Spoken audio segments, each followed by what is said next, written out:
Hello everyone, as has been the case every Saturday for a while now, we take another dive into the mysterious world of the Forgotten Languages website, exploring its ties with UFOs. Today we are going to study the topics of why are the aliens interacting with human consciousness, and humans as creations of aliens. Today we also start delving into year 2017, which was the year when, in my opinion, the website went into full swing of things strange and not necessarily related just to languages. And already on the 1st of January, the website returned to the topic of the extraterrestrial race of Denebians in an article titled Denebian Probes and the Computability of Consciousness. As a quick reminder, these aliens do not seem to come from the Deneb star system in the constellation of Cygnus the Swan, but from the Deneb-Algedi system in the constellation of Capricornus. Let's see what the English text tells us here. Basic design principles dictate that they must deploy the probes close to a star if they wish to collect the required energy to get the massive computing core to work efficiently, and that the computing units must be protected from the star's radiation and facing free space to maximize heat rejection. The idea of star farming for energy is not new. Some people from UFO circles speculate that there are alien ships appearing near the sun, possibly siphoning off energy from it before flying elsewhere. And if someone played the video game Elite Dangerous, farming or collecting energy from a star is actually a way of replenishing the player's ship's energy, especially during long exploratory voyages. It would seem that Denebian probes do the same while simultaneously releasing heat into the space, very much like in some of the recent proposals regarding human data centers in space. They come from the direction of Alpha CYG because it is in that direction that we find the highest concentration of probes. We hypothesized that the probes are objects that reject heat in the infrared and are distant to the star, which is what we found. Assuming they are similar to the one recovered, we find each of these probes can perform computing operations of billions of human brain equivalents at a fraction of energy, say around 0.5 W. Now, this passage seems to contradict the already established lore for the Denebians and instead proposes that the Deneb star system we mentioned is actually the source for the probes. But one thing is that Forgotten Languages seems to involve some strange retcons at times. Another is that it could not be excluded that Denebians wander through space, especially their probes. And this vector of arrival is just accidental. What is more astonishing is the computational efficiency of those probes, as mentioned in the text. Whatever computronium they use, the energy consumption is not just vastly smaller than any human-made computer, it's also vastly smaller than that of our own brains. We believe that planets with strong gravitation and disturbing atmosphere are being avoided. This would explain the trajectory the first two probes detected followed once they entered Sol 3 system. However, the replication process requires to select either a moon or asteroid that is nevertheless large enough to provide all the building material for the replication process would be suitable. What we found on 67P/Churyumov-Gerasimenko is not, in our view, neither a Denebian probe nor a daughter probe. It must be a totally different object. The Churyumov-Gerasimenko comet is an object which became a subject of intense interest a few years ago, when some people claim it is alien in origin rather than a comet, very much so like its more famous counterparts, so Oumuamua and 3I Atlas. Moreover, there are more details revealed about the probes themselves. Not only are they computationally efficient, they seem to use some of the ideas behind the von Neumann replicator probes, it seems. Perhaps the initial idea of the owners of that object was to process resources on-site to produce further machine parts and, for some reason, the probe failed and entered a halt state. Or it may be that the probe reached the end of its operational life. Actually, there must be thousands of those objects on our moons and asteroids because obviously the exploration of galaxies based on probes is a project with diminishing return in the sense that the further the systems are away, the less important is a successful visit by the probe.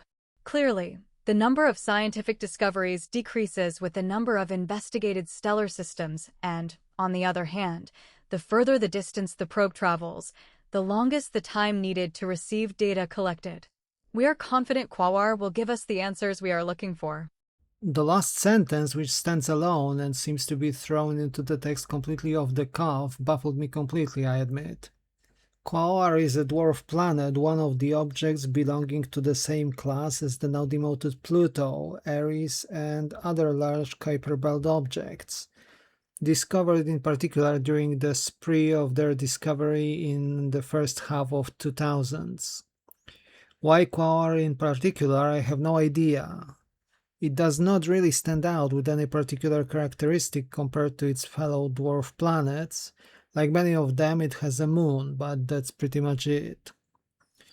The next article, published on the 23rd of January, picks up on the idea of humans being a seeded race, a topic already mentioned in the articles, and one very frequently encountered in classical ufology, and one of the interpretations of ancient myths. This is exactly what we can hear already in the first paragraph, which seems to be written from an alien perspective. The cogenesis mechanism needs to understand how to find the correct data beyond the accessible physical experience, or otherwise there will be a critical point in the evolution of the terraforming agents which will compromise the entire terraforming scheme. That critical point is reached when the engineered terraformers get aware that they are mere instruments used to perform tasks. Under this scenario, humans in Sol 3 could someday be aware of who designed them, and for what purpose.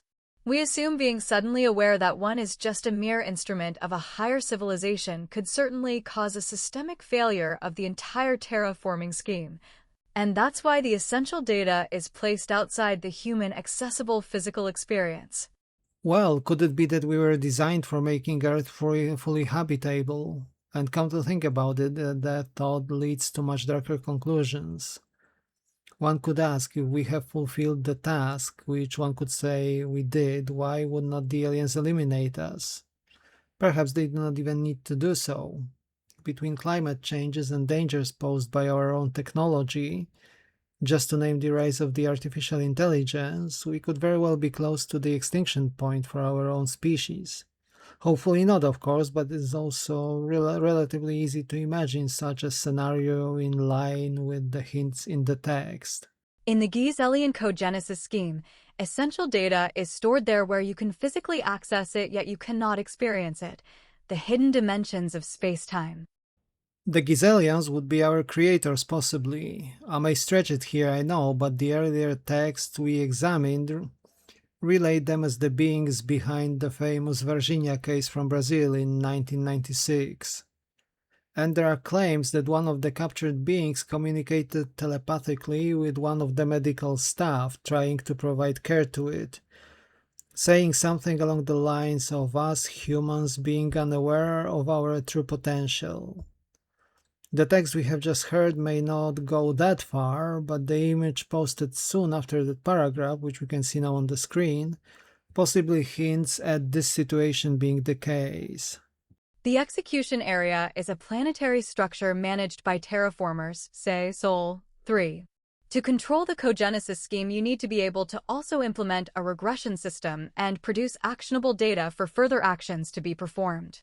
This can only be achieved if you separate the control of humans from their configuration data, and the only way we've found so far is to store that configuration data outside their physical accessible reality. The problem is humans were configured to have consciousness in order for the cogenesis mechanism to work, and consciousness, by design, can access realities beyond the physically accessible ones. Such intricate webs forgotten languages weaves. We have heard before that contact with the Giselians is possible through dreams, which are one of the states of consciousness.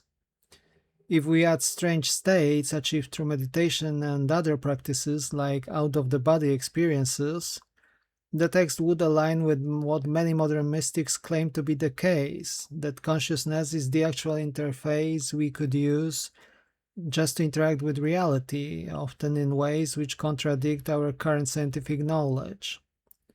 Meanwhile, the text offers another explanation as to how humans could hit the Fermi paradox and the limits of its own survival. A cogenesis mechanism in which the agents, humans, live scripted lives is prone to fail as complexity and capabilities grow over time. First, the regression control system will become unstable, and second, humans will stop performing properly once they know they are living a scripted life. This idea is also present in ufology, with many people claiming that if we learn that we live in an alien-created simulation, and if, in particular, if mechanisms like reincarnation were a thing, the society as we know would unravel, with people trying to respawn under better conditions than the one they currently experience, just to give an example. The remainder of the text offers the philosophical perspective of humanity and the mention of watchers, non-human beings intended to oversee our progress and lives on a greater scale. They have been doing things without knowing the purpose of their doing things. Actually, searching for the purpose of life is their main interest, and the knowledge they slowly gather they encode it in belief systems they call religion. They even talk about a creator, and therefore it seems they do not have a problem at all in accepting they have been created. The question is whether a robot that is aware he is a robot is or is not a robot anymore. And if it not a robot, is it a human then? Watcher's main task is in verifying designs, not debugging them. What do you make of today's episode, dear viewers? Do you believe there may be alien probes lurking in our own solar system, including the Earth? And analogically, do you think it could be even remotely probable that we are an alien experiment? Let me know in the comment section down below, and I will be happy to engage in the discussion.